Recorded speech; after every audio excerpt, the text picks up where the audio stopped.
میرے عزیز بھائیوں، آج میں آپ جیسے پیارے دوستوں کے لیے بڑی نازک بات لے کے آیا ہوں۔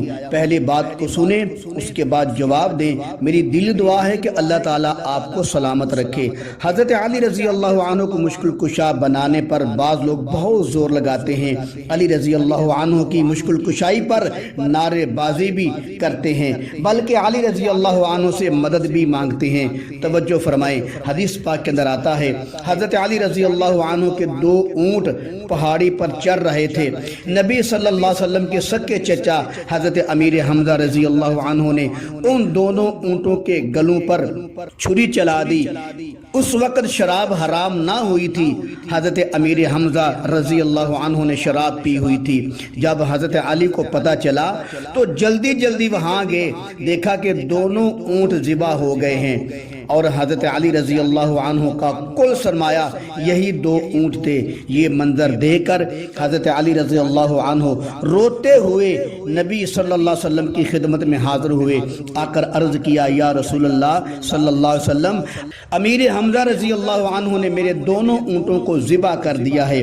حضرت علی رضی اللہ عنہ کی بات سن کر نبی صلی اللہ علیہ وسلم اور حضرت علی رضی اللہ عنہ یہ دونوں اس پہاڑی پر تشریف لے جاتے ہیں۔ دیکھا کہ دونوں اونٹ ذبح کر دیے گئے ہیں۔ حضرت امیر حمزہ رضی اللہ عنہ بھی پہاڑی پر بیٹھے ہوئے تھے۔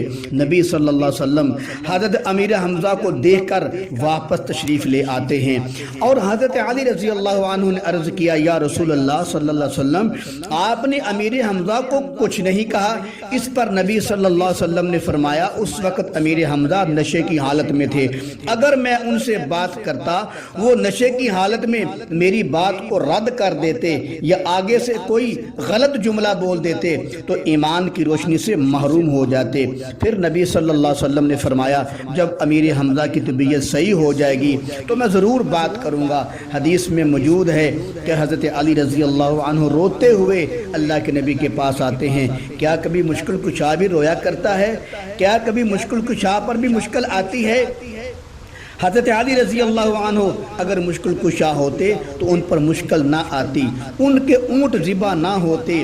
علی رضی اللہ عنہ اگر مشکل کشا ہوتے تو اپنے اوپر مشکل آنے ہی نہ دیتے، اپنے اونٹ ذبح ہونے ہی نہ دیتے۔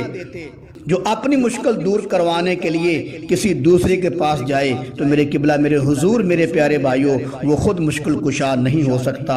توجہ فرمائیں، آدم علیہ السلام کو جنت سے نکالا گیا تو ان کی مشکل کو دور کس نے کیا؟ اللہ نے کیا۔ نوح علیہ السلام کے دور میں پانی کا طوفان آیا تو ان کی مشکل کو دور کس نے کیا؟ ساری دنیا جانتی ہے، سارا اسلام جانتا ہے، سارا کفر جانتا ہے، ان کی مشکل کو اللہ نے دور کیا۔ زکریا علیہ السلام کو مشکل آئی تو بتاؤ ان کی مشکل کو دور کس نے کیا؟ اللہ نے کیا۔ ابراہیم علیہ السلام کو آگ میں ڈالا گیا تو ان کی مشکل کو دور کس نے کیا؟ اللہ نے کیا۔ اسماعیل علیہ السلام کو چھری کے نیچے لٹا دیا گیا، ان کی مشکل کو دور کس نے کیا؟ اللہ نے کیا۔ موسیٰ علیہ السلام کے پیچھے فرعون کا لشکر آیا، موسیٰ علیہ السلام کی مشکل کو دور کس نے کیا؟ اللہ نے کیا۔ یعقوب علیہ السلام کا بیٹا گم ہو گیا، یعقوب علیہ السلام کی مشکل کو دور کس نے کیا؟ اللہ نے کیا۔ نبی صلی اللہ علیہ وسلم نے بدر میں دعا کی تو ان کی مشکل کو دور کس نے کیا؟ اللہ نے کیا۔